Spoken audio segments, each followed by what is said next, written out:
दुनिया के लोग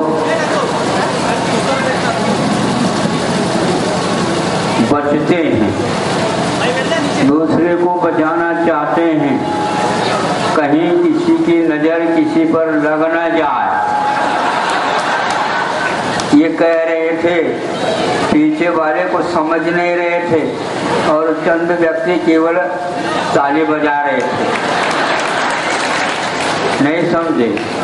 हम ये कहना चाहते हैं, भगवान को आप देखो और भगवान को देख के भगवान को कभी नजर लगेगी नहीं, और भगवान की यदि नजर आपकी ओर मिल जाए तो फिर आपका तो बेड़ा पार हो जाए,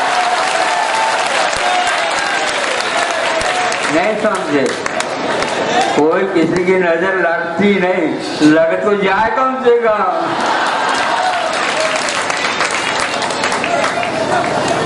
इसीलिए हम भगवान की पूजन करते हैं। अब ये आज चूंकि रविवार है, रविवार तो हमारा मध्याह्न में होता है, और फिर भी आप लोग जगह मिलने जाए से सुबह आके के बैठ गए, तो हम क्या करें। इसलिए तो यहाँ पर आकर के बैठ गया। पूजन का समय था, फिर भी समय बच गया है, उसका उपयोग कर लें।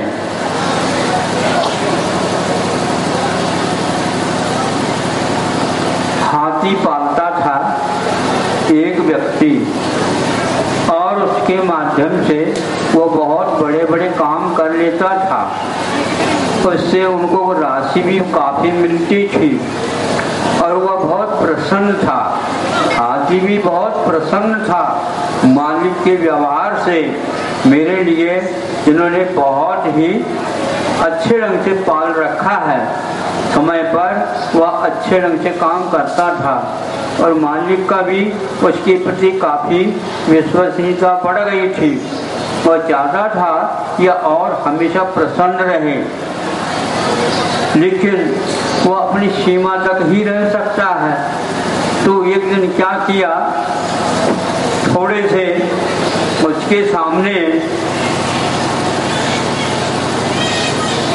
गेहूं की चूरमे की लड्डू बना करके, और उसके एक तगारी क्या बोलते हैं टोकरे, उसमें रख दिया। तो उसने सर्वप्रथम उठा लिया सूंड से और खाया नहीं, उसको चूर करके एक एक लड्डू ले रहा और चूर करके यूं कर रहा। अब उसके सामने जाना मुश्किल है मालिक को, और पूरा पूरा उसने खाली कर दिया, खाया नहीं एक भी लड्डू। मालिक सोचता है, मैं क्या सोच रहा था और इसने क्या सोच लिया।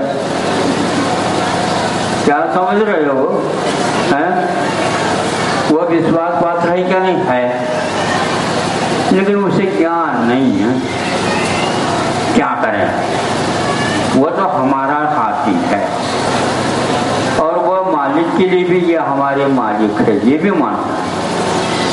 अब क्या करें, यह जैसा रुचि रस लेता है, उसी प्रकार इस लड्डू का रस इस हाथी को भी आ जाए, इस प्रकार मालिक की भावना है, लेकिन नहीं आ पाया। आज नहीं कल आ जाएगा, सोचता रहा। आज का दिन तो चला गया और लड्डू भी चले गए। कोई बात नहीं, हाथी तो है, हाथी समझदार है, उसको समझाना तो पड़ेगा, किंतु डायरेक्ट यदि समझाते हैं तो नहीं समझ में आएगा।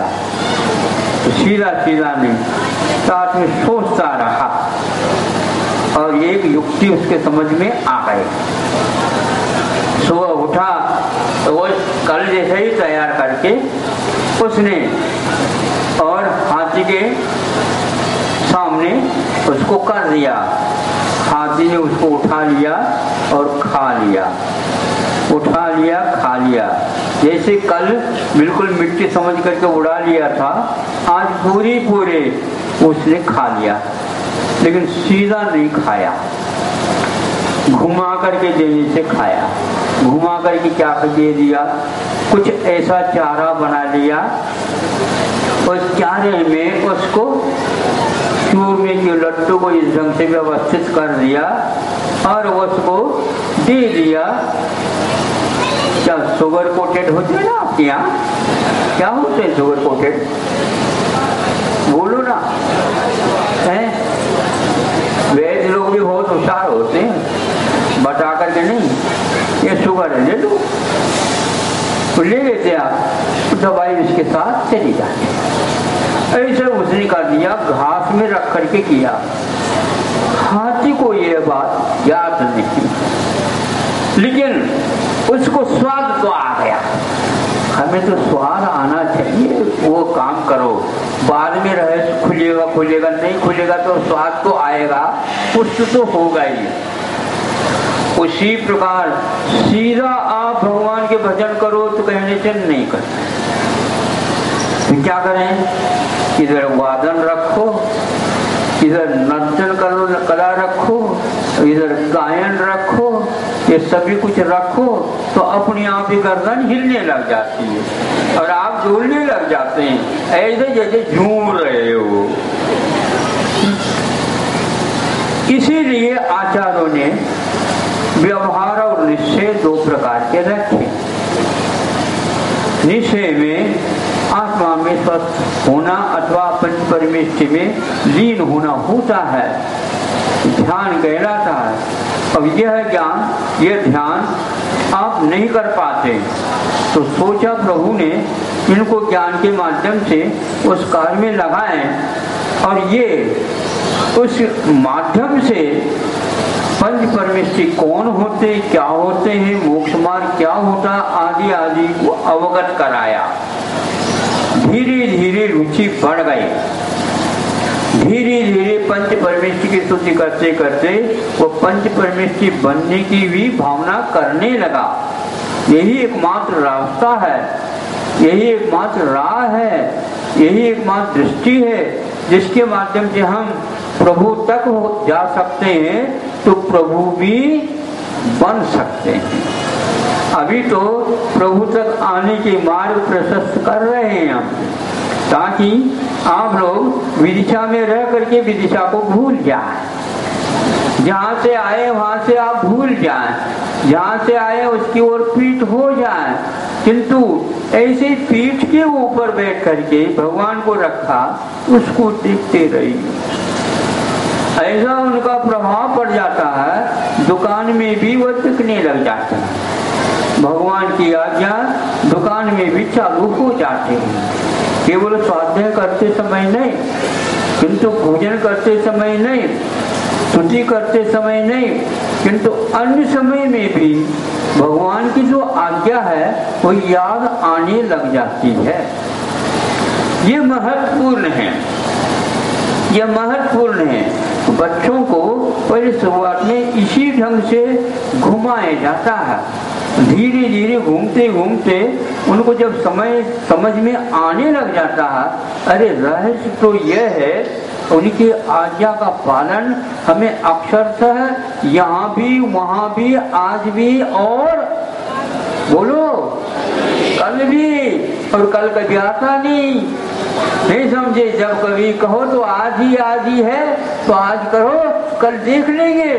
इस प्रकार घुमा करके आप लोगों को पूजन है, अभिषेक है, स्तुति है, वंदना है, दान है इत्यादि के माध्यम से ये सिखाया जाता है।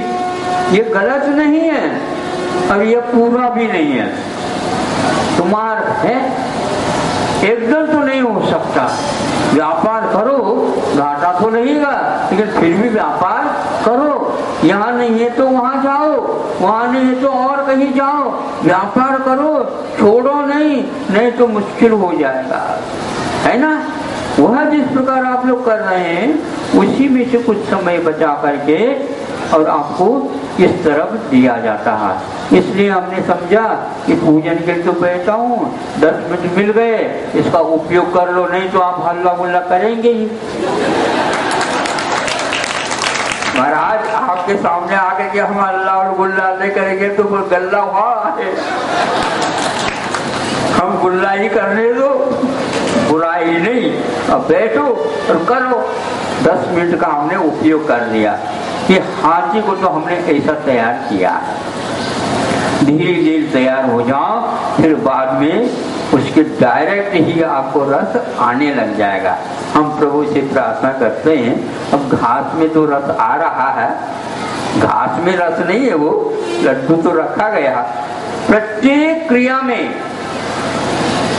चाहे साधु की हो या श्रावक की हो, प्रत्येक क्रिया में कर्म की निर्जरा होती है। हम आस्था के साथ करते हैं तो, किंतु कुछ लोग ऐसी धारणा बनाती चली जा रहे हैं, नहीं इन क्रियाओं से कर्म निर्जरा नहीं होती, उनको अभी लड्डू का स्वाद आ ही नहीं रहा, न ही घास का आ रहा। ध्यान रखो, घास में भी रस है, लेकिन चरवण करना पड़ता है। मनुष्य के लिए नहीं आएगा, किंतु जानवरों को आएगा। मनुष्य अलग प्रकार से घास नहीं खाता, किंतु वह भी ग्रास तो खाता है। क्या कहा? अरे सुनने वाले कवि वगैरह बैठे रहते हैं, इसलिए उनको भी तो कुछ घास देना तो पड़ेगा। हम तो आपको घास देते फिर भी खा जाते हो, और लोग जो ग्रास देते फिर भी आप शिकायत करते हो। थोड़े सोचे तो रहस्यपूर्ण है ये। इसलिए ग्रास कहो घास कहो, पात्र को दे करके दिया जाता है, लेकिन एकदम उसका रस नहीं दिया जाता। तो ऐसा भी समय आता है बिना ग्रास के भी उसका रस उसको आने लग जाता है। वह अंतिम स्टेज है, वह अंतिम अवस्था है, किंतु इसी अवस्था से उस स्थान तक हम पहुंच सकते हैं। प्रभु से प्रार्थना करते हैं कि प्रभु की ओर आपके मुख हो गए हैं, वो हमेशा स्थायी बने रहें। अहिंसा प्रभु धर्म।